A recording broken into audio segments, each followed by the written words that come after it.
My younger son, a pilot, called me and said, "Mom, something is wrong. My sister-in-law is at the house." "Yes, she is," I replied. "She's in the shower." His voice dropped to a whisper. "That is impossible. I have her passport in my hands. She just boarded my flight to Paris." The water clicked off. Footsteps in the hall. A voice behind me said, "I am glad you are home.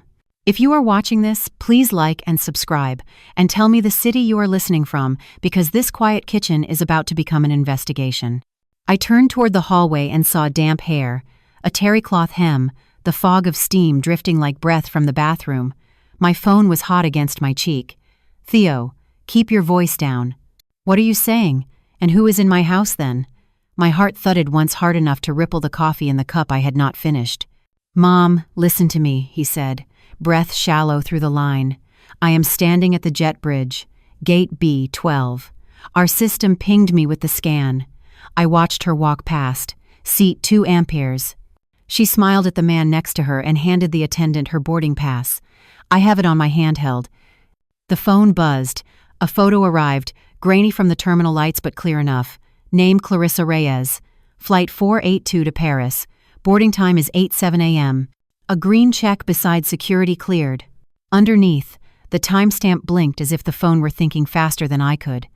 My thumb trembled, and I pressed the receiver to my chest so the person in my hallway would not hear the small sound I made. She stepped into the frame of the doorway, towel wrapped close, water glinting at the ends of her hair. "I am glad you are home," she said again, softer, as if testing the temperature of my voice. A bead of water slid from her jaw to her collarbone. The bathroom fan clicked once more and went still. The house sounded like it was waiting. I forced my throat to open. "Of course I am," I said, my voice soft enough not to carry up the stairs. "Do you need a towel from the cabinet?" She gave a small, polite smile and walked past me toward the bedroom, bare feet patting on wood, the smell of eucalyptus shampoo trailing behind her. The bedroom door touched the jamb with a cautious hush. I brought the phone back to my ear. "Theo, you said you are looking at her. Seat 2 amperes. Are you sure?" He let out a breath that hissed through the microphone. "I am looking at her right now, Mom. Black blazer, pearl stud earrings, hair pinned up. She is talking to a man in 2B, and I am holding her boarding pass photo. It is the same face." My eyes landed on the kitchen clock. 8:15. I had heard the shower start not 10 minutes ago. The screen brightened again. Another image came through, this time a close-up of the electronic boarding pass with the airline watermark. The timestamp in the corner glowed like a tiny verdict. 8 hours, 7 minutes, and 19 seconds. I carried the phone and the coffee to the sink and set both down very carefully, as if noise could break the thin glass surface of whatever this moment was. "Theo, I need you to listen to me. Clarissa is in my hallway. She asked for a towel. She just spoke to me." He swallowed, and I heard the rustle of people boarding in the background, the bleep of scanners, a baby's thin cry. "Systems do not confuse people, Mom," he said. "The scanner reads a code that is tied to the ID and the manifest. If the code was read, she went through. If she is there, then someone is in your house who should not be." I glanced at the door to the bedroom. A letter lay on the console where I keep bills.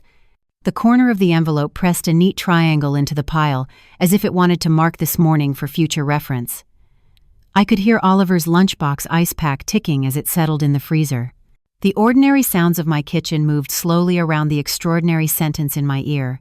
"I need to call you back," I said, and before he could object, I ended the call. The screen still showed Clarissa's name and the green cleared text. I took one breath, then another, and I walked to the bedroom door. My knuckles hovered over the wood. "Clarissa," I said gently, "do you want tea before you go to the market?" A pause so slight I wondered if I had imagined it. Then her voice through the door, light as usual. "No thank you, Mom. I'm leaving in a minute." I looked down and realized my hand was wet. My palm had printed a crescent of moisture on the phone's case.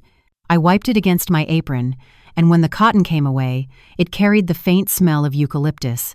My head made that quiet clicking sound it makes when a picture tries to come into focus and is just a touch off. Theo's message bubble popped up again before I could decide what to do. "I sent it to you," he wrote. "Boarding log." I tapped it open. Lines of names and seat assignments. and a small row that mattered more than any of the others. Reyes, Clarissa, 2 amperes, scan time 87, gate B12.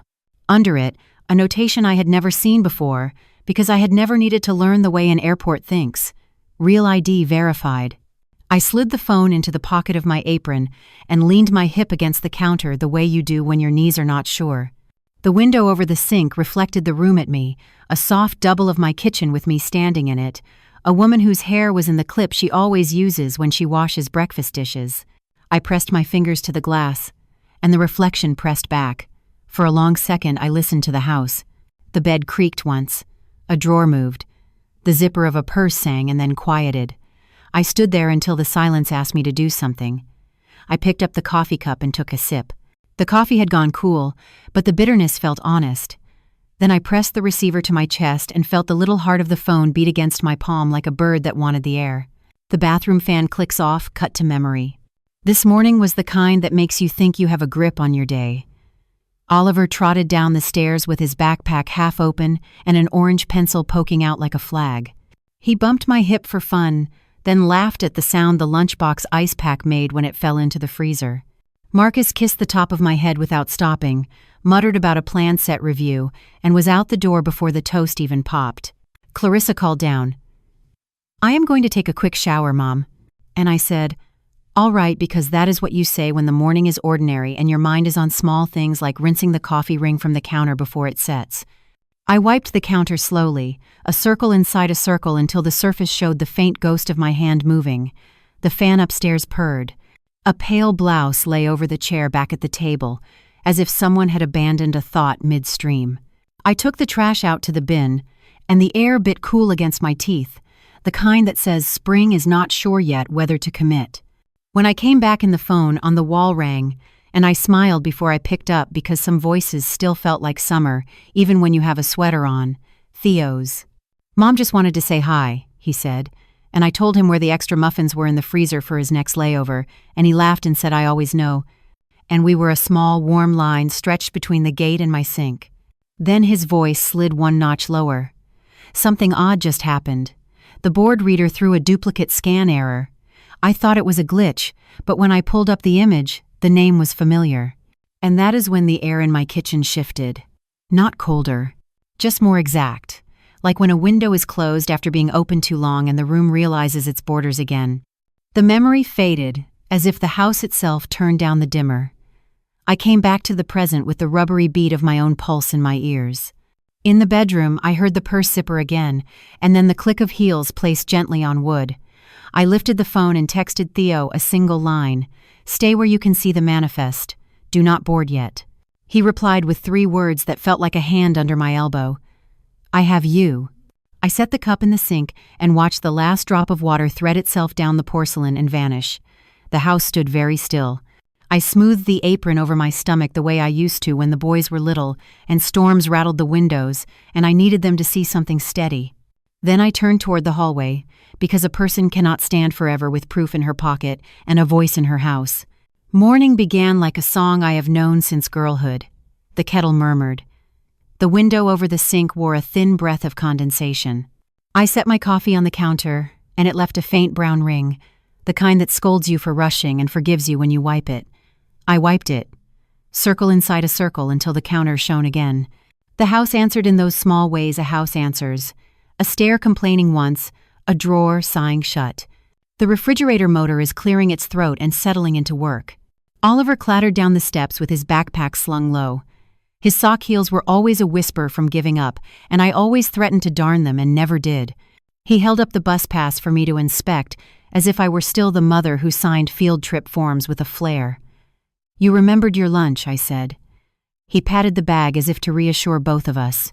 He did a little march to the door, and then stopped to switch shoes because one was always on the wrong foot. I bent to help, and he laughed and batted away my hands because he is 7, and 7 is the age where help and independence wrestle every hour. Through the glass, I watched the bus lumber around the corner like a patient animal and huff to a halt. I touched the top of Oliver's hair and felt the warmth of him for a second longer than necessary. "Go on," I said. He jogged down the walk and turned and waved, and I waved back, and the bus gathered him in and drove his questions off to school. From upstairs, Clarissa's voice floated down light and practiced. "Mom, I'm going to take a quick shower." I called back. "All right," without looking up because I had the bread knife in one hand and the other hand was steadying the loaf, and you do not shout with a blade near your thumb. The fan in the bathroom thrummed, a soft white sound that makes a house feel modern and clean.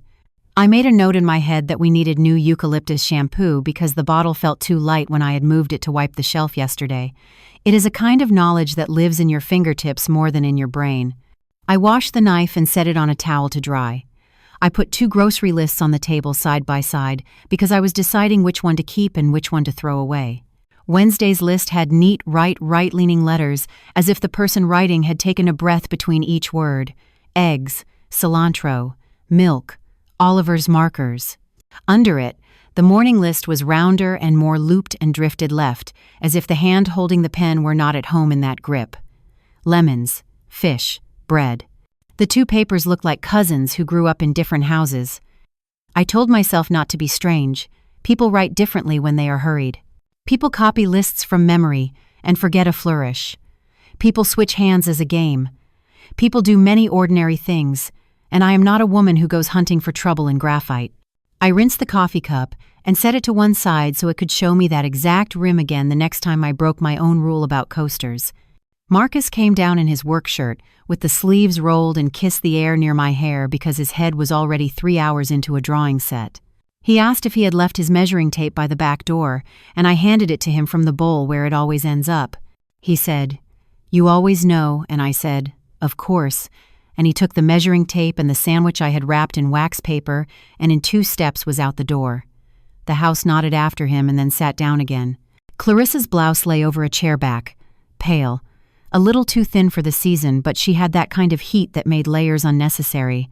On Tuesday, she had worn the pale blouse to the store and come back in navy as if the day had changed her mind, and she had been polite enough to change to match. I noticed those things because I notice things that live near my sink and my staircase. That is not suspicion. That is a catalog of the lives in my care. The doorbell rang, and I startled in the small way you do when a morning is too smooth and you have forgotten that other people can arrive. Mrs. Patel stood on the stoop with a plate under foil, because she is the kind of neighbor who believes spices can lay a hand on grief and ease it a little. She smiled and handed me the plate, and her bracelets made their tiny river sound. She glanced past me to the staircase and then to the street, and asked after Oliver, and then leaned closer as if sharing a joke with the kitchen itself. "I called Clarissa yesterday," she said and chuckled. She walked right by me and kept her eyes straight ahead like she had never seen me in her life. Perhaps she was in a hurry. I waved the foil in a little fan and said, "Perhaps," and we both stood there in the doorway too long for a casual visit while the fan upstairs said a steady yes to something neither of us named. She touched my arm and told me the curry would keep, and to warm it slowly, and left in the way true friends leave, with no obligation attached. I set the plate on the counter and wrote "thank you" on the corner of a sticky note in the right-leaning Wednesday hand without thinking. Then I caught myself and looked at the 2 lists again. Wednesday's neat right. Today's looping left. The pen lay where Oliver had dropped it near his homework. I took it in my own right and copied the word lemons from Clarissa's morning note. My letters did not look like either list, but like mine, which is its own record kept over decades of permission slips and bank deposits and condolence cards. I laughed at myself a little because I had made a mystery out of ink, and everyone knows pens have moods. I lifted the pale blouse from the chair back and folded it so the shoulders met because I like order to start at the edges. The fabric held a coolness that matched the light from the window. I thought of Tuesday's navy swapped in for this pale one sometime between morning and afternoon. A small thing. A woman's prerogative. I set the folded blouse on the bed along with the scarf she had forgotten to take when the wind bit last night. When I came back down, the bathroom fan softened a fraction, and the shower hiss lay itself down to a trickle. I took the trash to the bin and stepped into the yard. A jay scolded a hawk 2 blocks away with the kind of bravery only small things have. The street had its morning perfume of damp concrete and soap from the neighbor's car wash and something floral that grew without permission along the fence. I breathed in and let it sit for a second before I folded the empty sack in on itself and carried it back inside. On the table, the 2 lists waited. I put a fingertip on each one and slid them together so their edges became one sheet. I pressed the seam with my thumb as if to make their differences agree. The phone on the wall gave a small click like a throat clearing. I did not answer because there is a kind of silence you do not interrupt once it has taken a seat. Instead, I rinsed the dish towel under warm water and wrung it tight. The twist pulled water into a thin rope that fell into the sink and ran away. The muscles in my hands remembered old jars and lines of laundry and boys with muddy knees. I hung the towel on the oven rail and pressed its edge flat. The fan upstairs clicked off. The house inhaled and did not let the breath go. For an instant, all the sounds collapsed into a soft thump of blood in my ears. Present returned like a door swinging shut. My heart marked the moment. I stood very still and listened to the hallway where steps would appear, and I could no longer pretend that lists were just lists and hands were just hands. I took the pale blouse from the bed and carried it back to the chair as if I were resetting a stage. Then I opened the drawer by the phone where I keep rubber bands and warranties, and the kind of pens that write on anything. At the bottom was a small blue ledger I had bought on sale and never used. It fit my palm like a quiet promise. I set it on the table and smoothed the first page until it lay flat and ready. I wrote my name and the date the way a person signs for a package that will matter later. Eleanor Hayes. Then I drew 4 skinny columns with a ruler I borrowed from Marcus's tool bowl. Time, tone, outfit, hand. The headings looked official enough to make my shoulders fall a notch into purpose. I took a breath and began. 8-5 fan starts upstairs. 8-7 text from Theo boarding scan Clarissa Reyes 2 amperes.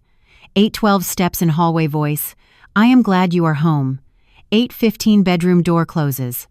Outfit towel white. Hair damp. Hand unclear. The pen moved like it knew a path I had walked before in other kinds of storms. I flipped a page and added a small key to myself in the margin. R is the right hand. L is left. Soft is an ordinary tone. Sharp is raised. I left a ½ inch under each line, in case detail needed somewhere to land. At 9:30, the phone rang again, and the display read Alvarez Bakery. I answered with the ledger open as if the book itself had asked me to. Mr. Alvarez's voice warmed the kitchen. He was calling about a pending order for Saturday because he knows I keep a calendar in my head the way some people keep a garden.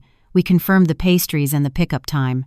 I thanked him, and he paused and said in his kind way, "The little one drew a rocket on the chalkboard yesterday, and I washed around it so he would find it again next time." Then he added, almost as an afterthought, "Your daughter-in-law is a fan of the rye, I think. Yesterday she told me it was perfect. This morning she bought a loaf and did not say a word. No hello, no thank you. I asked if she was rushed, and he said she looked like the kind of rush that does not check the clock." I wrote his words in the ledger and underlined the last sentence once. 9:45 call Alvarez. Bread was praised yesterday. Today bought in silence. Tone silent. Hand unknown. Receipt timestamp requested. He promised to send a quick photo of the receipt journal. When it arrived, I printed it on the cheap inkjet that coughs before it works. The strip showed an 8:42 a.m. cash sale of 1 rye loaf and the cashier's initials. I taped it into the ledger with a piece of matte tape and pressed it down flat. There is a small satisfaction in attaching proof to paper that feels like stitching a loose button back on a favorite coat. I moved through the house with the ledger tucked under my elbow. The kitchen still smelled faintly of curry and shampoo and the bread I had sliced earlier. On the console near the door, the basket Clarissa uses for market trips waited with its red lacquered rim winking. I ran my hand along the smooth edge and saw a chip on the underside I had never noticed. I wrote another line. 10 leaves with a red basket. Put on a pale blouse. Hand right when she tied her hair, tone soft. Words back in a minute. I watched from the window as she went down the path. She did not look back, which is its own kind of looking. When she turned the corner, I set a timer on the stove for an hour, as if that were an honest measure of how long a market trip can take. Then I cleaned the sink, even though it did not need it, and straightened Oliver's pencils in their jar and adjusted a frame that had leaned in on itself. I checked the ledger again and added 2 dots by Theo's 8-7 note, like a heartbeat that would not be ignored. At 11:05, the front door opened, and the small hurry of air that rides into a room on someone's shoulder followed Clarissa inside. She set a basket on the table. Blue. Woven with a slightly looser weave than the red one. I blinked once as if my eyes were a camera and I needed to refocus. The blue basket held lemons and a pair of fish wrapped in paper, and a bunch of cilantro that still carried the market's wet whisper. "You switched baskets," I said in the tone of a question a person asks a friend about a haircut. She tilted her head as if checking the weather behind my words. "The other one broke," she said lightly. "A friend lent me this." She lifted the cilantro and smiled, and the smile landed in the room with a soft thud I could not place. She took the fish to the sink and turned water and picked up a knife with her left hand. "Left hand." I whispered it in my head and wrote it on the ledger with my right hand. 11-7 returns with a blue basket, said red one broke, begins to prep fish with left hand, tone light. I watched the knife. A person's knife tells you whether the motion is learned or borrowed. Her cuts were clean but a shade cautious, like a song learned later in life. On Wednesday, she had written lemons on a sticky note with a right hand I would have staked the electric bill on. I slid the two lists from the corner of the table and looked at them again. Right lean, left loops. I pressed my thumb to the paper as if heat could coax an answer out of graphite. Oliver came home at noon because Fridays run short for second graders. He kicked off his shoes without any thought for the mat and stopped when he saw the fish and puffed up with pride because he loves anything that looks like a project.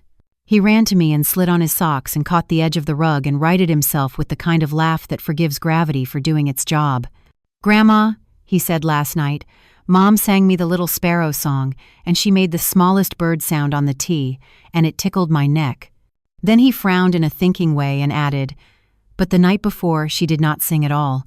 She told me to just go to sleep, and she looked at the wall the way you look at the wall when you are trying to remember something not in the room."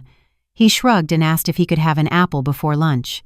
I gave him an apple and wrote his words down. 12:5 Oliver report. Some nights song sparrow is soft, some nights no song. Eyes to the wall, tone undefined. Clarissa set the knife down and rinsed her hands and ruffled Oliver's hair with the right one. She asked him about school with a voice that could butter toast. He answered with a mouthful of apple, and she pretended to scold, and the moment arranged itself into a picture any neighbor would approve. I stood a little back from it and kept my pen moving because pictures can be true and incomplete at the same time. The printer coughed again. Mr. Alvarez had sent a clearer copy of the register tape with the cashier's initials circled and the time underlined in green. I taped the second copy beneath the first and labeled it with a neat arrow. He had written a note on a sticky and stuck it to the scan. Yesterday, 9:18, she said thank you twice. Today, no words. You tell me if I should save the rye for tomorrow. I smiled at the page and shook my head and put the sticky in the ledger too because kindness is a form of evidence. At 1:20, Clarissa gathered the blue basket to take to the back porch for herbs. I walked to the hall closet and opened the door as if I were looking for a light bulb. The red basket sat on the shelf, not broken. The chip under the rim was still just a chip. I put a finger on it and felt the truth of it the way a coin tells you what it is by temperature before it tells you by face. I closed the door and stood in the hallway long enough for the seconds to line up, and then I wrote another line. 1:23 red basket present in closet intact, blue basket in use. Explanation given, friend lent. I stood at the sink to tear cilantro leaves from stems and counted my breaths. 4 in, 6 out, 4 in, 6 out. The ledger waited on the table with its columns open like a map. I added a small box at the bottom of the page with the heading questions and wrote 3 in a row without lifting my pen. Why the swap? Why the hands? Why the silence at the bakery? I pressed the pen to the page to make a dot after the last question and watched the dot bloom a fraction, then stop as if the paper had decided enough for now. The dot held just enough ink to carry us into the next scene. Saturday carried that open sky feeling New Mexico does so well, as if the light itself had been scrubbed with salt. I tucked the blue ledger into my tote where it would not show and tied a scarf over my hair in case the wind decided to change its mind. Clarissa called down that she was going to the market and lifted the red basket from the closet as if it had never been replaced. I felt a small click in my chest and let it pass. She stepped out the front door in a pale dress with a cardigan the color of cream, and I waited until the latch settled and the quiet had its full shape. Then I followed from 2 houses back. 2 houses is the distance where you can still wave if someone turns, and you can still vanish if you need to. The sidewalks in our neighborhood know feet by name. I kept to the ribbon of shade thrown by salt cedars and pretended to look at yard sales so my pace had a reason. Clarissa walked with the easy swing of someone who is expected somewhere. At the corner where she would normally go right toward the market stalls, she went left without looking up. My feet kept the same patient music, but the drum underneath changed. We passed the laundromat with the rotating rainbows of cotton in the window and the pawn shop with guitars tilted like boats waiting for better weather. Clarissa did not stop. The light took on that late morning thinness. She crossed onto a street where trucks from the repair strip left their oil signatures and turned down a narrow service alley I had only ever looked at from my car. I paused and watched a loose page of newspaper tumble and press itself into a chain-link fence. Then I stepped in after her. The alley smelled like metal and detergent and the last breath of last night's fryers. On the left, a tire place stacked bald circles like a sculpture of past lives. On the right, a cinder block wall wore faded handprints and the letters of someone's name painted and scrubbed and painted again. Clarissa kept going, the red basket bright as a stop sign against the gray. She slowed in front of a rust-painted door tucked between a parts shop and a shuttered tailor. The door was dented at knee height, the way doors are that have heard from people who ran out of other ways to speak. Beside the handle, a security sticker curled at one corner and showed a phone number rubbed nearly smooth. She did not look around. She knocked 3 times, small and even. The door opened a slice. She turned her shoulder and was inside. The door closed. The alley reassembled itself and did not offer me a reason for any of it. I stood near a stack of pallets and took in the pieces that might matter later. Alley numbers stamped into the utility pole, 14662. A small rectangle of sunlight on the threshold of the rusted door, like a welcome that did not reach far. Above it, a box fan chattered in a window cut into the cinder block, blowing room air out into the alley with a damp breath. I walked past as if I had been sent for sugar. Then I turned at the end and came back on the other side so my eyes could record the rest. A minute is long when all you do is stand in it. 2 minutes is longer. In the 3rd minute, the door did its slice again. A woman stepped out, pale dress, cardigan cream, hair a loose knot. For one beat, I thought my heart was a glass that would drop. She was not Clarissa, and she was also Clarissa, the same face with a shade of worry where confidence should sit. The same posture with a softness at the edges, as if she were trying to carry something that had no handles. She held a small bag close and kept her eyes down. She turned in the opposite direction from where I stood and hurried toward the street that would take her away from the market completely. I wanted to say something with a hand or a word, and I did not because I have learned that the wrong word in the right place can tilt a day that cannot be releveled. Instead, I looked at her shoes to keep my body still. They were simple flats with a nick in the left toe that had kissed a curb too fast. She walked like someone timed by a clock that wasn't hers. When she reached the mouth of the alley, she turned once as if to make sure the door was shut behind her. Then she was gone. I looked up into the blank face of the cinder block and felt the small, prickly electricity of resolution walk my spine. I marked the details quietly as if I were speaking to the ledger already. Rust door between parts and tailor. Dented. Sticker. Box fan. Alley numbers. The second woman exits in a pale dress and leaves the opposite way. Not Clarissa and not Clarissa. A man at the tire place asked if he could help me, and I said I was looking for the seamstress, and he shrugged that they might open after lunch. And I thanked him because you always thank people who hold the world up in honest ways. Then I stepped back into the paint of day where regular people buy coolant and tortillas and new wiper blades, and I let my breathing find its old length. I did not follow the second woman because the body cannot split, and because my own house was asking for me. I took the long way back so my head could cool, and so the wind could tell me whether I had invented anything. It did not scold. It just walked with me past a mural of a roadrunner chased by flames that were also flowers, and let me be 62 and steady. At the corner, I passed a boy blowing bubbles for his sister and watched one globe lift and carry an entire small world in it as it drifted over a puddle without choosing to break. By the time I reached our block, the sky had lost its hard white and settled into a kinder color. I checked my posture in the reflection of our front door and made sure my mouth did not look like a trap. Inside the house, the air was cool and smelled of lemon cleaner, the way it does when people mean to be seen. I set my toad on the console and slid the ledger out and laid it flat on the table and wrote the alley as if it had asked me for its own line. Saturday, 11:38. Followed 2 houses back. Clarissa veered left away from the market. Entered service at Alley South Valley. Rust door between parts shop and shuttered tailor, dented at the knee. Security sticker peeling. Knocked 3 times. Entered. 11:41 second woman exits pale dress, cream cardigan, hair knot, small bag, opposite direction. Same height, build, face softer, shoes flat, nicked left toe. I underlined the second woman once, and then twice. The line made a little burr at the end where the pen caught, and I let it be a burr. I boxed the alley numbers and added them in small, precise figures in the margin. I drew a square for the rust door and a slash for the fan window above, and labeled it with a single word box. I stood very still and listened. The house has its own clock that does not hang on any wall. Upstairs, the air was a quiet piece of fabric laid over a chair. The refrigerator made a sound like a throat clearing and then went on. Somewhere, the heater breathed once and forgot why. I did not hear the front latch, and I did not hear a step. I heard a hum in the hollows and wondered if the sound was the same as the one that had pushed air out of the cinderblock window. I put a hand flat on the table and felt the grain and the old varnish and the ridges where Oliver had once pressed a fork too hard. I turned the ledger to a fresh page and drew a line that could be a path for a finger to walk later. Then I copied the sticker phone number from the picture I had taken without thinking, as I passed, and placed it on the page like a seed. The kitchen air vent switched on, then the small square above the stove that lifts heat and breath and the steam of a day out of a room.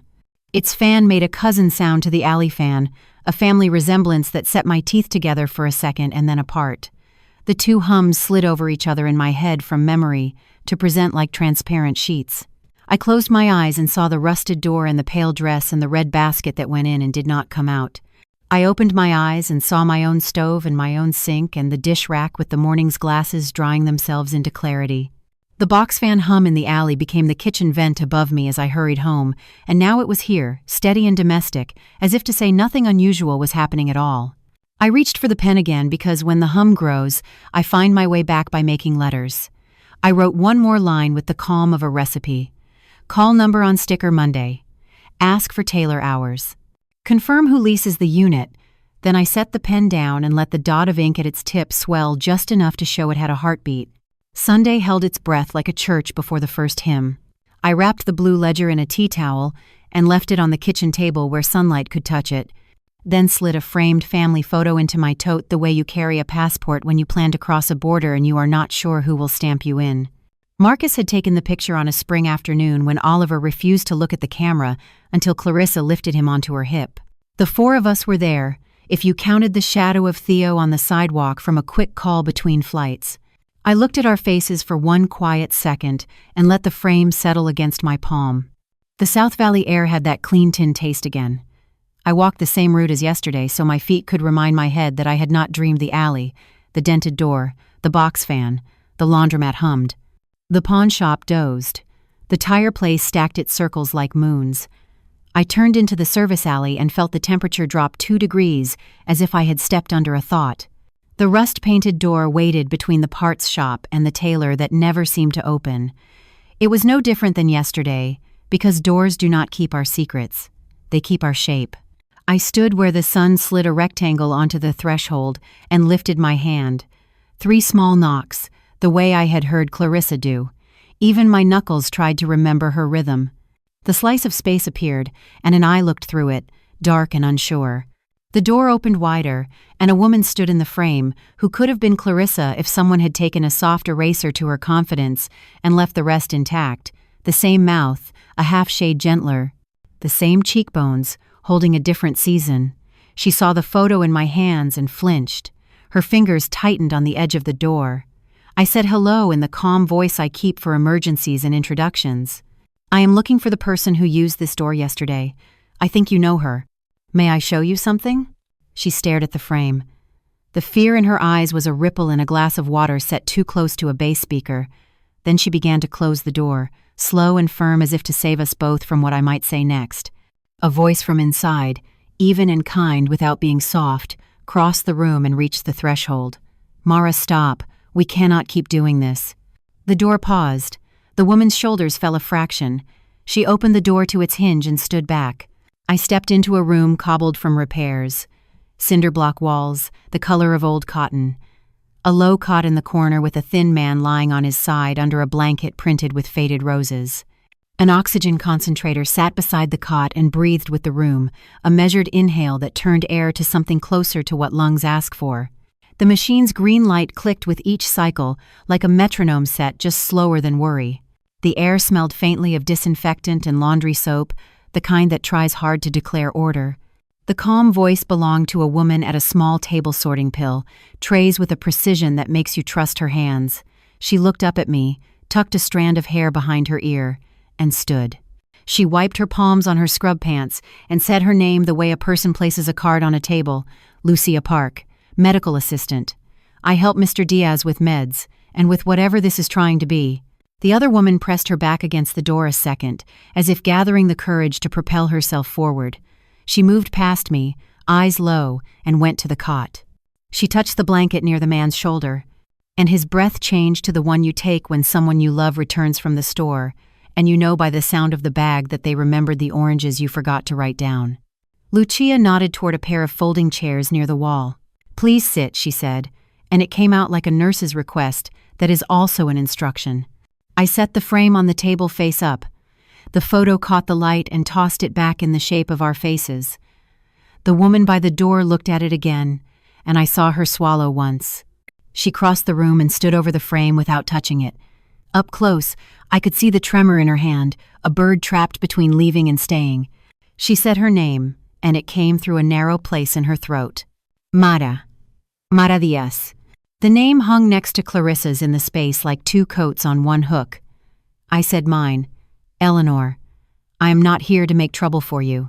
I am here because my grandson's life is inside that photo, and because my son is losing sleep, and because yesterday my younger boy called from an airplane and told me my daughter-in-law was in seat 2 amperes while I heard the water switch off upstairs. My voice held steady so the table would not need to. Mara's eyes flicked to the cot as if asking permission from the man who slept there. Lucia pulled out a chair, and I sat because standing felt like waving flags. The chair legs scraped the concrete and made that sound of honest floors in cheap rooms where people do their best. Lucia sat across from me. Mara stayed standing a breath longer, and then lowered herself onto the second chair, as if she had learned to sit without giving any part of herself away. I lifted the frame and turned it toward them. "This is my family," I said like an oath and a simple sentence. "Clarissa is here. This is Marcus. This is Oliver. I want to understand why a woman with her face walked out of this door yesterday, carrying a small bag, while my daughter-in-law walked in." I placed the photo down again and folded my hands over my knees so they would not betray the rest of me. Mara looked at Lucia. Lucia gave the slightest nod. The oxygen machine took another clean breath. Outside, a truck shifted gears, and the room's light bent and then settled. Mara began in a voice that had practiced being unobtrusive. "Sometimes Clarissa asks me to help," she said. The words came as if she were lowering them into a bowl, careful not to splash. "Go to the market for her. Pick up a child. Wait in a house so someone hears footsteps. She pays. My father needs his meds. We are not proud. We are not thieves. We are trying to hold our days together." She stopped and pressed her fingertips into her palms until the tremor sat down. Lucia's eyes were on me, calm but watchful. "We are not doing crime here," she said evenly. "We are doing survival. But we also know lines. I told her yesterday the line was here. The word here tapped the concrete like a coin on a tabletop. It did not ring. It landed. I asked the room my questions one at a time, the way you peel tape from skin. How long? How often? Who else knows? Mara answered with small specifics that did not spill into anything larger. A few months. Not every week. Only when she asks. Lucia sometimes waits with me. She said the name of a clinic across town as if to prove there is a place where her skills have a badge. She looked at the cot and added that the man there is her adoptive father, that names on papers are not always the names we call each other when the door is closed. I asked if Clarissa had said why she needed someone with her face. Mara's mouth tightened. Errands, she said. Appointments. Meetings. Sometimes she needs to be in 2 places, and it helps if the house is not empty. Lucia's hand stilled on the pill tray. She watched me for the flinch that did not come. "Do you know a Daniel cross?" I asked. putting the name on the table like a small weight to keep the rest from lifting. Mara's head moved in the tiniest no. Lucia's lashes lowered and lifted once before she answered. "I have seen a man with that name in a coffee place," she said, voice neutral as hospital paint. "Not with Mara." The machine breathed in, breathed out, clicked. I took another breath that was mine. I slid the frame an inch closer to Mara. The glass reflected a strip of ceiling light across Oliver's grin. "I am not here to punish you," I said. "I am here because my house has begun to feel like a hallway someone borrowed without asking. I want my grandson to sleep. I want my son to stand up straight again in his own kitchen. I need to know where my daughter-in-law is when she is not where she says she is. I need to know who taught you to walk with her shoulder." Mara held the frame with both hands now, carefully, as if it were a hymn book that did not belong to her. Her eyes filled and did not spill. She said very quietly that she is sorry for stepping into a life that is not hers. She said she would stop. Lucia's hand rested on Mara's forearm for 1 second, a simple human gesture that carried more than most speeches. The chair leg scraped concrete again when Mara shifted, and the sound set the room's rhythm into a new meter. We were seated now, the three of us, the oxygen clicking its steady count, the framed photo, a small rectangle of our better intentions between us. The interview cadence arrived like rain that knows which roof to choose. Lucia poured water into 3 paper cups, and the sound was small but sure, like someone pouring scents back into a room. The oxygen concentrator breathed. The green light clicked. I let the click set the pace of my questions, so I wouldn't rush the answers into shapes that fit my fear instead of their lives. "Tell me how it started," I said. Mara rubbed a thumb along the edge of the frame as if testing for splinters. She kept her eyes on Oliver's grin in the photo when she spoke. "I clean offices at night," she said, "and mornings, I stock shelves at the corner market. My father," she tilted her head toward the cot, "had a bad winter. The clinic wrote a list. Inhalers. Nebulizer solution.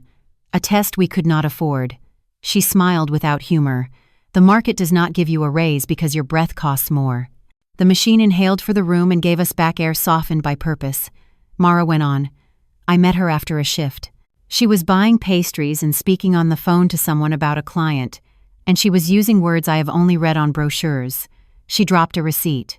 I picked it up and she looked at me and laughed, because Mara lifted a hand toward her own face because of this. She asked my name. I said Mara. She said Clarissa. Then she said something like, "I could use help some days. Errands I do not have time for. $20 an hour. Cash." Lucia's mouth found the smallest frown and smoothed it again. "People hear 20 and think the problem is solved," she said gently. "They do not count the bus rides, or the hour that spills beyond the hour on a bad day, or the way you start to carry someone else's timing in your bones." I asked if it was only errands. "Mostly," Mara said. "Pick up dry cleaning, stand in line for a prescription, wait for the internet technician." The corners of her mouth pulled up at a memory that didn't make it all the way to a smile. She said, "Can you take the boy to the park for an hour? He likes the red slide." I was careful, I promise you. I held him like a borrowed violin. My hand began to move without asking permission, and I wrote in the blue ledger. 2 jobs. Adoptive father is ill. Offer of cash to cover hours. Childcare once. I wrote her phrasing because truth sits well inside phrases that were lived first and told second. "How did it become more?" I asked. Mara glanced at Lucia, then at me. It did not feel like more at first. She would say to sit in the house and answer if someone knocks. She would text me a grocery list and ask me to say hello to Mrs. Patel if she waved from her porch. Her voice got lighter when she asked me that, like she wanted the wave to be seen. Then came the days when she would say, "Go through the front and up the stairs and let the water run for a minute." I did not ask why. I told myself it was harmless. I told myself the same lie twice so it would sound like the truth. Lucia slid a sheet across the table, a printout of phone screenshots masked with gray blocks where account numbers would have lived. Pay by app transfers, from C. Reyes to M. Diaz. Small amounts, repeated. $60, $80, $120. In the notes field, tiny hearts or grocery emojis, or the word thanks with no punctuation. I kept my face ordinary and wrote one line. Pay app transfers. C. Reyes, Monsieur Diaz, regular. Voice, I said. My grandson says some nights there is a song and some nights there is a wall, Mara's eyes closed for a heartbeat. "I am not her," she said. "When I am tired, my words land heavily. When I am scared, my voice gets thin." Mara swallowed. "She speaks like a woman in a magazine who knows where to put every comma. Your boy knew what was his. He knew when the day was wearing my shoes instead of hers." "And the writing?" I asked, sliding the 2 grocery lists from my tote. She leaned in. "Right hand Wednesday, left hand Thursday." She nodded, not defensive, only factual. "When I was little, I taught myself to write with both hands because at school, a teacher said the left was wrong, and at home, my adoptive mother," she stopped and corrected herself. "My adoptive mother put a pencil in my right hand and said, 'Try.' I became both. On a hurried day, I switch without thinking. When I am paid to be someone else, I try to make my hand behave like hers. It does not always obey." Lucia's face softened. She opened a drawer and brought out a wrinkled slip of paper with a clinic logo faint at the top, the kind receptionists tear from a pad and scribble on because computers forget what paper remembers. On it, a week's worth of times in a tidy square hand, asterisks on 2 days, initials in the corner, CR hold for Tech 13, Market runs 9, Internet 46. The ink had blotted once, where a letter sat too long under the pen. I read it twice and felt the shape of it. A schedule for a stand-in so the house could appear occupied while the owner's time was spent elsewhere. Lucia said I found it under her phone once when she left it at our place by accident. The initials were a flourish, no last name, but I am not a child. I know what initials can hide and what they can't. I looked at the cot. Mr. Diaz's chest lifted and fell on the machine's patient rhythm. I thought of Theo's voice in my ear, saying systems don't confuse people, Mom, and I thought of the human systems we invent inside houses to make the world less unbearable. I did not condone. I did not condemn. I made room in my chest for both of those truths to stand without shoving. Lucia's gaze flicked to the door and back. "There is something you should know," she said, and it came out with the clean, unadorned tone of someone used to giving lab results. "A week ago, I saw Clarissa at Corazon Coffee on Central. She was with a man in a suit who looked like he woke up on purpose. I only know his name because the barista called it when his order sat too long. Daniel. Daniel Cross. 'Honey,' she said to him. He said honey back. Not loud, not ashamed. They did not touch, but the air around their table did." She checked her watch. "After they left, she texted Mara to come sit at your house for an hour so the internet installer would think someone was home. The room turned 1 quiet degree colder and then warmed again because survival doesn't let you linger at the cold edge for long. I kept my voice even. 'Thank you for telling me.'" Lucia nodded once, as if we had signed something solemn and invisible between us. Mara was twisting the hem of her cardigan the way people twist labels off bottles when they know they are done drinking what's inside. "I told myself it was just errands," she said, and her voice had the thinnest crack, a hairline in porcelain. "I did not imagine men in suits. I imagined bags of oranges and a receipt that did not bounce. I am not proud. I am not a bad person either. I am a person who owes medicine to the man who taught me to ride a bike inside an apartment so I wouldn't fall on the sidewalk." Her eyes found mine. "I will stop." I felt something old and stubborn in me lean forward and set its elbows on the table. "You will stop," I said. "Not because I am asking you to carry my anger, because you have your own life to stand in. If you need groceries, you will tell Lucia, and she will tell me, and I will find a way that does not make lies multiply in my kitchen." Mara nodded once, a nod that looked like a small bow to the part of herself she wanted to keep. I wrote in the ledger without taking my eyes off her. Left versus right explained. Voice tone shifts explained. Lucia confirmed sighting of Daniel Cross at Corazon. "Honey," he exchanged. "A stand-in was used to cover an appointment at my house." Lucia tapped the printouts. "Keep copies," she said. "If this becomes about lawyers, you will need timetables more than adjectives." She said it kindly, the way you might tell a neighbor to take an umbrella because clouds and experience share a dictionary. I slipped the transfer screenshots, and the schedule slipped into my tote behind the frame.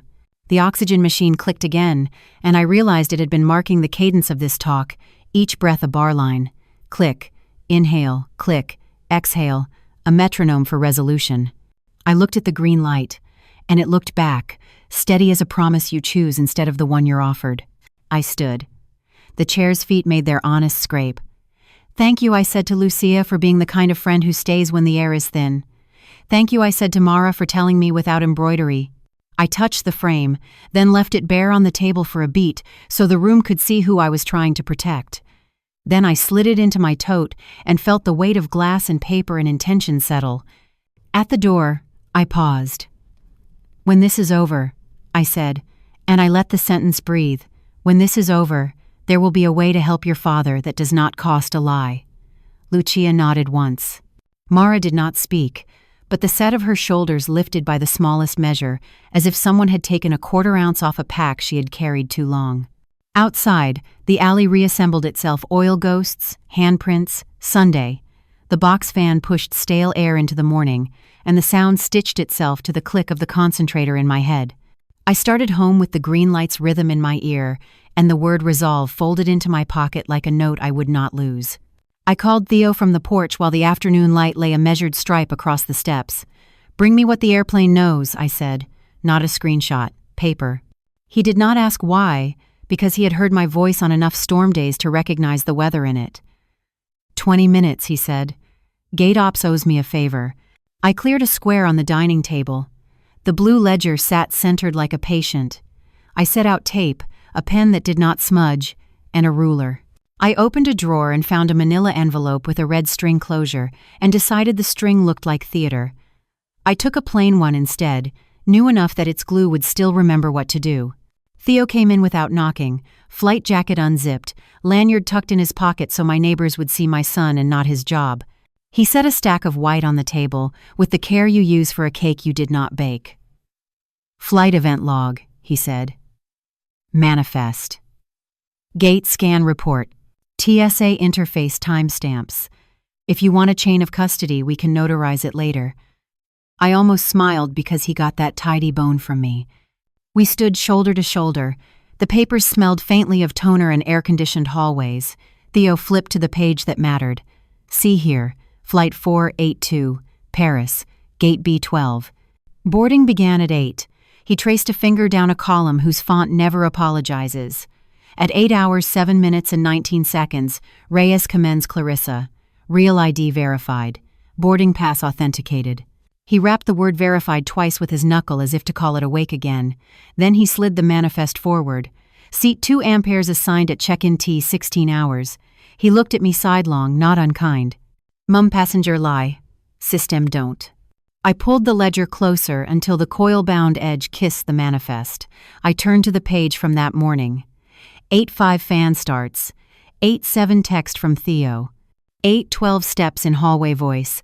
I am glad you are home. 8:15 bedroom door closes. Ask me for tomatoes for the market. Towel white. Hair damp.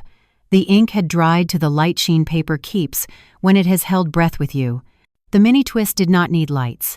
It lived in the inch of the table between 8 hours, 7 minutes and 19 seconds, Real ID verified, and 8:15 asked me for tomatoes. Theo's pen hovered over the gap. He did not fill it. I tapped the ledger with a fingertip and said the sentence aloud so the walls would hear me too. At 8:07, the system says Clarissa cleared TSA with a Real ID. At 8:15, she asked me for tomatoes from my hallway. Theo did not reach for comfort. He reached for chronology. Let's lock it, he said. He printed an additional line from the gate scan report that showed the device ID that read her pass and the agent sign-in. Then he tapped the TSA interface record, a simple line with a heavy meaning. Real ID verified document number ending. 4,137, 8 hours, 7 minutes and 5 seconds. He slid me a highlighter. Use it. We're building a spine. I did as told. The yellow went over 8 hours, 7 minutes and 5 seconds, and over 8 hours, 7 minutes and 19 seconds. I wrote a neat equals sign and then 8, 15 inches my ledger, and the page looked like a diagram someone would teach a room with. Theo pressed his lips together and whistled under his breath. That's a gap no one can talk pretty around, he said. He turned the stack again. Here's the passenger manifest with the cabin list just to shut down any "it wasn't her" angle. 2 amperes. Reyes. C. 2. B. Cross. D. He lifted an eyebrow. You didn't tell me that. I met his look with mine. I learned it yesterday. Lucia saw them at Corazon Coffee, honey both ways. He nodded once, crisp. It goes in. We added a sheet to the table. Chain of fact, Theo called it, as if we were lacing something strong through weaker cloth. He wrote in block letters at the top, Morning of Evidence Timeline. Under it, we built a ladder. 8, 5-house fan on Eleanor Ledger. 8 hours, 7 minutes, and 5 seconds. Real ID verified TSA system. 8 heures, 7 minutes, 19 secondes boarding pass authenticated airline gate log. 8:12 footsteps, and greeting Eleanor Ledger. 8:15 tomatoes, request Eleanor Ledger. 8:42 Alvarez cash sale receipt for rye, Alvarez register tape. It looked clean and resigned, like a roadmap to a destination no one wanted but everyone could find. Theo took his phone out not to scroll but to take photos of each page as we pinned them with the tape. He sent the photos to his own email and to mine with subject lines that would fetch well in a search box a month from now if we needed to stand in front of a person in a tie and prove that we had not lost our minds. He added Lucia's transfer screenshots to the pile C. Reyes M. Diaz and the clinic schedule slip with the initials CR. He printed those too, dated the corner with today's date, and initialed the back with his full name. Airline people know how to make paper tell the truth and stay told. I reached for the ruler and aligned the bottom edges so the story sat square. In the quiet between the printer's coughs, I heard the kitchen clock declare 3 and the house answer with the faintest settling of its frame, the kind of sound that says I can carry one more thing. Theo pointed at the ledger. Keep that ink dry, he said. Courts don't like wet feelings, they like dry facts. I laughed, one sound, because he was right, and because the word court tasted like the edge of a coin in my mouth. I am not racing there, I said. I am building a floor I can stand on in my own kitchen. He rested a hand on my shoulder, the weight of it familiar as anything I have ever known. You're doing it, he said. Then softer, Mom, I'm sorry, not for her. For the part where you have to be the one who sees. I did not answer because some apologies don't need a third-party witness, they just need a place to land. He gathered the extra pages and clipped them so they would not drift. We stood again and looked down at the table, the manifest page with its stern little grid. The TSA time printout with the number ending in 4,137 staring up like a license plate. My blue ledger with the domestic facts that suddenly carried weight bigger than coffee and towels. The Alvarez receipt with a green underline. Lucia's transfer screenshots. The neat list of small sums that looked harmless until you remembered that money keeps secrets better than people. The clinic slip with CR. Looping in the corner like a signature that didn't want to commit. Mom, he said again, nodding at the yellow highlighting. This is your anchor. If she says you misheard, if she says she was only at the curb, if she says someone borrowed her phone or her name, you say real ID. You say 8 hours, 7 minutes, and 5 seconds. You say 2 amperes. You say 8:15 tomatoes, and you say it without raising your voice. Systems don't. He stopped, corrected himself with the precision of a person who loves airplanes and mothers. Passengers lie. Systems don't.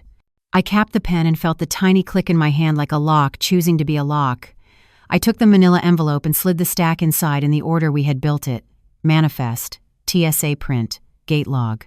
Ledger photocopy, Alvarez receipt, transfers, clinic slip, timeline summary. Each sheet made a whisper as it entered, like a page turning in a church where everyone still believes in quiet. I ran a finger along the envelope's glue line to wake it, then I bent the flap down and pressed. The seal gave a soft hiss as it met itself, and became one thing. Theo breathed out. I'll keep digital. You keep the bone, he said, tapping the envelope. He kissed my temple, a habit from when he was a boy, asking forgiveness before he knocked over milk. I watched him go down the walk and turn toward his car, lanyard still in his pocket, shoulders squared the way you do when you work in a world where timelines decide whether wheels leave the earth. When the door closed, the house held the sound of the hiss the way a shell holds sea. I set the envelope in the drawer with the warranties and the good pens. I slid the ruler back where it lives. I opened the ledger and wrote one more line in my dry hand. Paper assembled. Systems aligned. Confrontation deferred until facts can stand without me. Then I closed the book and let the table be a table again. I set dinner the way you do, when you mean for a table to carry more than plates. The good cloth, ironed. the bowls that do not chip if someone's hand misses by an inch. I roasted chicken with lemon because it makes a room smell like we meant to be here. Oliver lined up the napkins and then lined them again because a 7-year-old's order needs rehearsals. He asked if he could fold one like a sail. I said yes because there would be enough things I said no to later. Marcus came in with that engineering tire that sits between his shoulder blades. He kissed Oliver's hair and touched my arm and looked at the place settings and said, "What are we celebrating?" I said, "We are celebrating telling the truth at a good table." He half smiled in that way a son does when he recognizes his mother has chosen her words on purpose. Clarissa arrived at the minute she tends to arrive when she wants to be seen. Pale blouse, navy cardigan, hair pinned like a brochure. She set her phone face down as a courtesy and asked if she could help slice bread. I said it was already done and pointed to the plate covered with a towel, and she said, "Of course," and took her chair with the posture of a woman who thinks posture can carry a day. I placed the manila envelope at my place and did not touch it. The blue ledger was not on the table because tonight was for family, not spectacle. But in my pocket, folded twice, I had the 2 grocery lists, the right-hand Wednesday, the left-hand Thursday, and 2 pages from Oliver's notebook, where his homework had been done in 2 different scripts. He had asked me earlier why I was borrowing his pages, and I told him we were going to show our work like his teacher says. We served. Lemon cut the chicken, steam rose from the mashed potatoes. Oliver declared the green beans looked like tiny snakes, and then ate them anyway. Small talk found us because small talk always tries before it knows whether it is welcome. Marcus asked about a supplier. Clarissa asked about Oliver's spelling test. I answered because I respect ritual. The refrigerator hummed its steady hum. I reached for the envelope then, not to open it, but to anchor it in the room. I set it in the center of the table where a vase might have sat if the night had been only a night. The flap lay flat, sealed. The paper made the smallest dry sound against the cloth. A knock came at the door. Clarissa's eyes lifted. Marcus's fork paused, mid-air. I said I invited them, and stood. When I opened the door, Lucia stood there with her scrub jacket and her careful attention, and beside her, Mara with her cardigan smoothed down twice, and a face that looked like Clarissa's after a long day had told a different story. I stepped aside. "Please, come in." Oliver's mouth shaped a round O, and then he looked between the 2 women and then at me. He dropped his voice to a whisper that carried anyway. "Grandma, why are there 2 moms?" His question landed on the cloth with a softness that made my throat go tight. I put my hand on his shoulder and said, "We are going to talk about that gently." Clarissa's chin lifted half a degree. Her smile chose politeness. "Oh," she said lightly, "we have company." Lucia nodded and said, "Good evening the way nurses say good morning at 3 a.m. Mara kept her hands at her sides so no one would think she was reaching for anything that wasn't hers. We took seats. Lucia and Mara at the end, where the table could contain their care. I stayed standing for 1 beat so everyone could see I was the host of this honesty, and then I sat and laid the 2 grocery lists side by side next to the envelope, then slid out Oliver's notebook pages and placed them without flourish. The refrigerator hum lowered, or perhaps the room learned how to hear past it. I said, "This is our table, and we will not raise our voices at it." Marcus nodded once. Clarissa looked from page to page, and then up at me with a patience that could have been grace if grace didn't require truth. I told the story not from the beginning of the marriage and not from the alley, but from the morning. I kept to hours and hands. At 8:05, the fan started. At 8:07, Theo's system showed a real ID verification with your name. At 8:12, footsteps in the hall, and a voice said, "I am glad you are home." At 8:15, a request for tomatoes. I did not add adjectives. I laid out nouns and times like cutlery. Marcus's jaw worked once. Clarissa folded her hands so neatly that the knuckles hid. She said, "Calm as rain, you must have misread. Those systems glitch. People scan the wrong code, and it looks like someone else." She reached for the towel over the bread as if to perform a small kindness to reset the room. The manila envelope did not move, but its seal seemed louder. Theo's words returned to me with the shape of an instrument I could play. "Passengers lie, systems don't." I did not say them yet. I lifted the 2 lists and showed them to Oliver first, because he is the one whose world deserves the first apology when a room shifts. "Do you remember these?" I asked.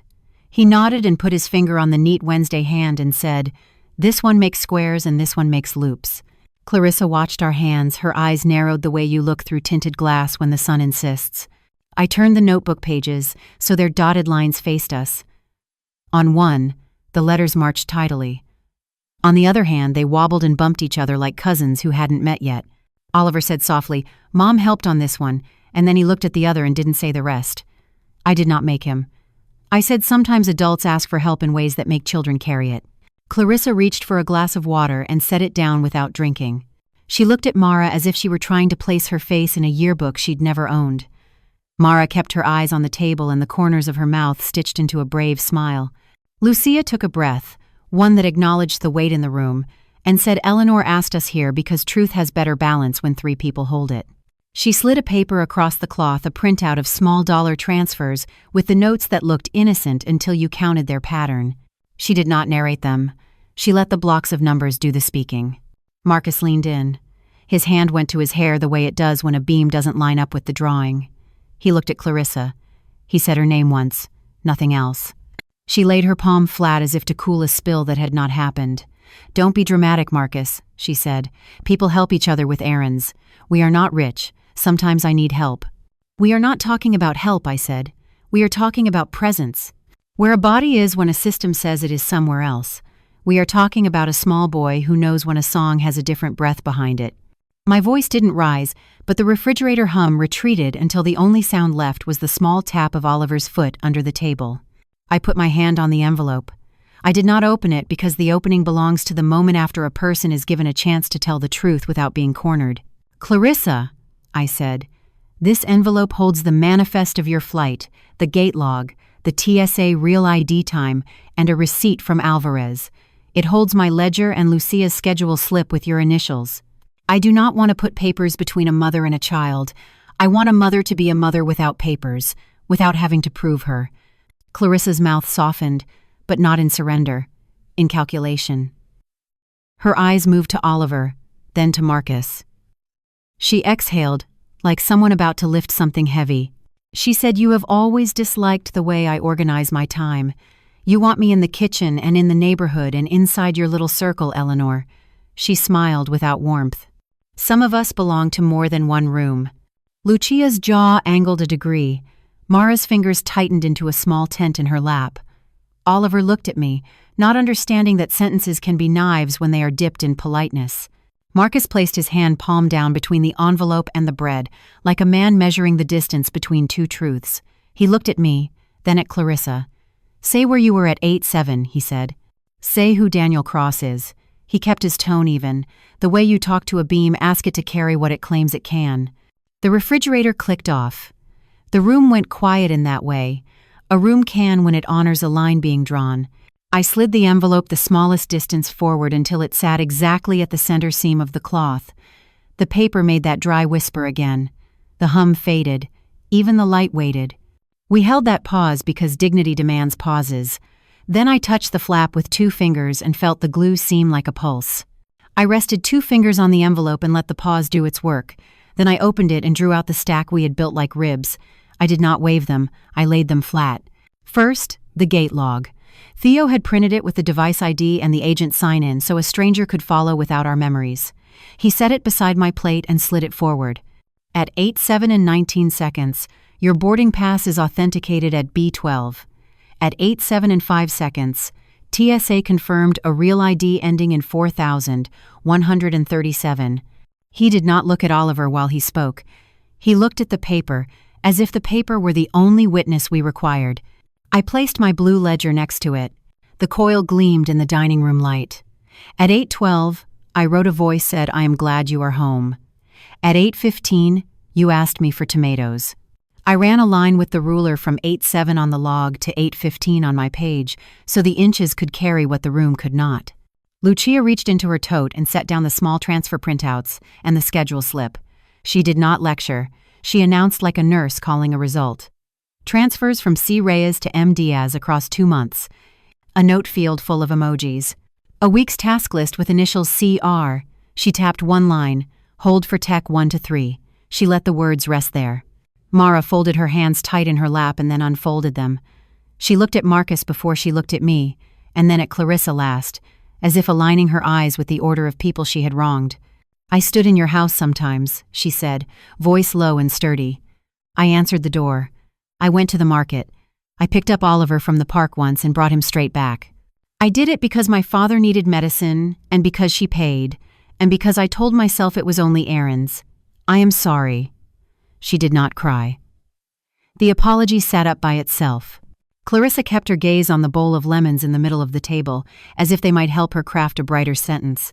Then she picked a single lemon up, set it down again, and faced us. You are building a story out of paperwork, she said. You have always wanted me smaller, Eleanor. You never liked that I have clients in rooms beyond this one. She tilted her chin at Marcus. Your mother is staging a trial in our kitchen. She has invited an audience. I kept my hands on the table where Oliver could see them steady. Eleanor, I will not raise my voice in front of a child, I said, and the sentence was a promise to myself as much as to her. Tell us the truth. Say where you were at 8-7, and why my grandson learned to listen for the difference between a song and a wall. Theo set the manifest down with the care a pilot uses when a checklist matters more than a speech. 2 amperes, he said. Reyes, Clarissa. 2B cross, Daniel. He looked at Marcus once. Then he looked at me because sons sometimes have to let mothers deliver the last inch. Lucia reached into her tote a second time. She laid one more paper on the cloth. It was a photocopy, gray and shy around the edges, the kind that has lived in a file cabinet longer than anyone expected. I found this during the clinic inventory, she said. Intake from a rural satellite we absorbed years ago. The top line read, Diaz, Mara. The date of birth pulled my breath in and held it. Then my eye slid to the note scrawled by a nurse in a margin you would miss if you were not trained to read margins. Twin delivery at the county hospital. Infant B was sent home with the family. Infant A was placed with an adoptive aunt. Same date as Clarissa's. Clarissa's face drained of its careful color. For the first time all evening, her posture forgot itself. Her mouth opened enough to let the smallest sound escape, a sound like a door that did not know whether to latch. She recovered fast, but recovery only works on people, not walls of fact. She said, do not be absurd. Many people share birthdays. Our city is full of the same days. Lucia did not argue. She placed a second photocopy beside the first. A routine marital intake from our main clinic a decade ago. Clarissa Reyes, same date of birth. The forms were cousins in font and paper stock, and the universe of small boxes that ask you to write your life in squares. The 2 dates looked at each other across our chicken bones. Marcus's hand closed on the table edge, not to threaten, but to hold. He kept his voice level. Is Daniel worth our family? He asked it like a structural question, as if he were asking a wall if it intended to carry the roof. Clarissa's stare shifted from paper to people. You all make me the villain because I refuse to disappear into this house, she said, but her voice had lost its parade gloss. Daniel understands ambition. He does not expect me to fold napkins into boats and call it a life. She exhaled something close to a laugh and caught it. She said, I am tired of being managed by a ledger. I slid the ledger back toward me and laid my palm on it as if it were a pulse point. I did not write you. I wrote in the morning. The morning wrote you. Papers do not make villains. Choices do. Mara's fingers trembled. She lifted them from her lap and placed them plainly on the table like someone surrendering a small, sad knife. Clarissa, she said, careful, you asked me to pretend to be you. You put your face on my errands. If there is a ledger, it begins with that. Clarissa's eyes flicked to Mara's and hardened. Do not speak to me as if we are equals, she said, and the sentence cracked the room because Oliver was still sitting there. After all, no child should learn the shape of contempt at a table that also serves him green beans. Oliver's chair leg tapped once against the floor, a small sound like a heart knocking. He looked at me. I put my hand over his and felt the bird in it. He calmed because a hand is a hand when a room forgets itself. Theo pointed to the TSA time again. He did not raise his voice either. At 8-7 and 5 seconds, you presented a real ID to a federal system, and it said yes. At 8-7 and 19 seconds, a boarding device read your code and said yes again. At 8:12, my mother heard your voice in the hall. These 3 facts will not move. What you place between them belongs to you. Clarissa closed her eyes, and the posture dropped a final inch. When she opened them, there was a new sentence waiting, thinner and truer. The kind you say because the room you built has stopped holding your weight. Fine, she said. I was at the airport. I was on the plane. Daniel booked the ticket. We had meetings in Paris. We had plans. I wanted a life without this house holding my throat. Her eyes went to Oliver and flinched, just once, at the damage of the phrase. She swallowed it, but words stain, even on the way down. Marcus's shoulders squared as if a load had just told the truth about itself. He did not rage. He did not demand. He said, "We are done then." He said it in a tone that recognized signatures and keys. He slid his plate back neatly so he would not knock the papers, and he pushed his chair out with the smallest scrape. Tomorrow morning I will meet counsel. Tonight I will sleep in Oliver's room. Clarissa picked up her phone and, for a moment, looked like a person considering one final performance. Then she set it down. Lucia tapped the clinic intakes and stacked them with the transfers and the schedule slip. She kept one copy and handed the other to me, not like a trophy, but like a map a traveler deserves. She looked at Mara and then at Oliver and at me and said softly, "This is where we stop multiplying lies." Clarissa stood. She said she would come back for her things. She said she would have the attorney reach out. She did not look at Mara as she passed, and did not look at Lucia either. She did not slam the door because people who live by presentation do not like loud endings. The latch clicked like a period. Silence arrived, not empty, but dignified. I stacked the papers in a single square. Theo breathed once like a pilot at altitude. Marcus sat down again because Oliver needed a father at the table, even when the table had been a courtroom. I took Oliver's hand and pressed it to my cheek. He relaxed because the human body knows when a verdict is not a shout but a door set gently in its frame. I slid the clinic intake copy and the scan logs and my ledger back into the envelope, not to bury the truth, but to keep it clean for the morning. The flap found its mate and lay down. Oliver's chair leg tapped once more, and then stillness held. Outside, the refrigerator remembered to hum again, and the house exhaled a long breath it had been holding since 8/7. Weeks move the way good stitches move. Small, even, meant to hold. Paperwork found its signatures. The envelope that had lived in my drawer grew a spine of certified receipts and then went suddenly thin. Clarissa relocated to a condo near the river where the windows face west. She took the navy cardigans and the kind of glassware that looks like a magazine photo and left behind a faint trace of eucalyptus that the house exhaled for days. I opened the windows. I cooked onions low. The air remembered it belonged to us. Marcus steadied. There is a particular quiet in a man when he stops bargaining with the past. He shaved on Saturdays again. He ironed his shirts without staring through them. He learned which detergent makes Oliver's skin forget to itch. In the evenings, he sat at the table with his sketches and a mug, and sometimes nothing at all, just the kind of silence that can hold a person without squeezing. Oliver's bedtime turned back into a song. He brushed his teeth and made a deal with the mirror to be brave, and then climbed under the quilt with his little ankles knocking into each other. I sat on the edge and sang the sparrow the way I have always sung it, the TA soft tickle behind his ear. On some nights, Mara sat on the carpet and drew a bird alongside him and hummed the tune under her breath, careful not to crowd what wasn't hers. Oliver called her Mara. He did not need another word. I helped Mara walk into the sunlight without anyone else's shadow. Lucia drafted a list that read like a path. We printed forms. We sat on hard chairs in waiting rooms that smelled like pencil shavings and sanitizer. We said the words necessary to open doors where no one knows your face, and the door does not care. Identification correction, employment verification, caregiver stipend. Lucia translated the bureaucratic hisses into human sentences, and the human sentences back into boxes a clerk could stamp. We found Mara a part-time childcare placement through proper channels at the community center, 2 bus lines away. She had references by then that were not secrets. She filled out a training packet, learned the laminated rules on allergies and fire exits, and wore a badge with her own name on it. The badge tugged at her collar the first day like a polite child. By week's end, she forgot it was there and remembered whenever a toddler pointed at it the way children point at authority and say it out loud to make it real. "Mara," she would answer, and hang a tiny coat on a tiny hook. Restitution did not roar in like a movie. It arrived in a letter on white paper with black type that did not apologize. Clarissa's counsel and ours agreed to a civil figure for misuse of identity and interference. No spectacle, no broken glass, numbers that carried their own gravity. We directed them where dignity asked.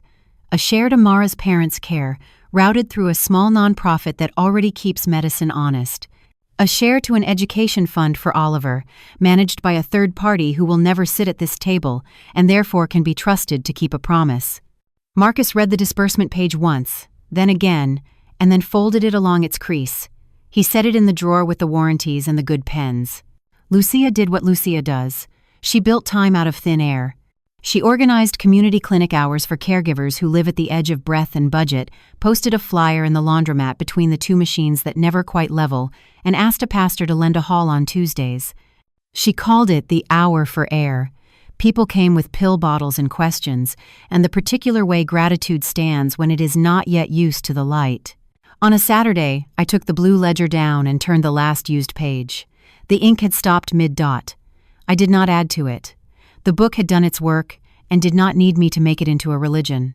I set it next to the mixer and let it become a household object again. Theo called from Dallas at a decent hour and asked how the roof held up in last night's wind. Fine, I told him. The Corners know their job. He said he had a layover next week and would bring Oliver a toy plane that actually flies, and I told him it will crash by noon, and he said that is what happens to planes with 7-year-old pilots, and we both smiled into the line. Passengers lie, he started, and I cut him off with a laugh because phrases can be retired when they are finished doing their work. Mrs. Patel came by with Dal and a tiny jar of turmeric honey. She stood in my doorway and sniffed the room like a woman who can tell if sorrow has been scrubbed or aired.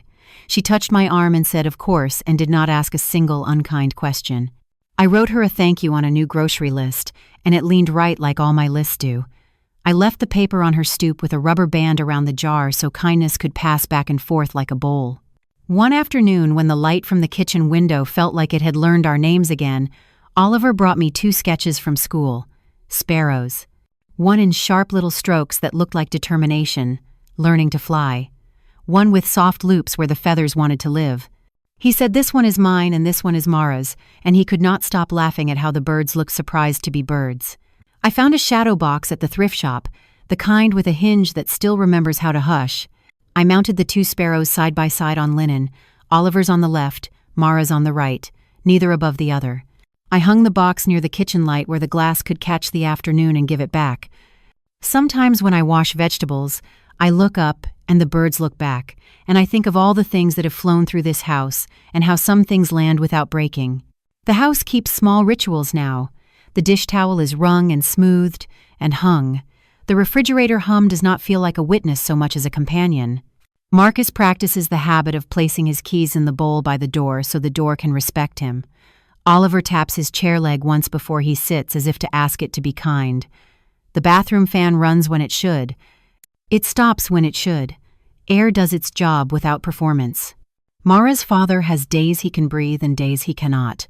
On the good days, he sits in the doorway and counts cars, 1 and 2 and 3, and learns Oliver's name because children's names are bright even when breath is thin.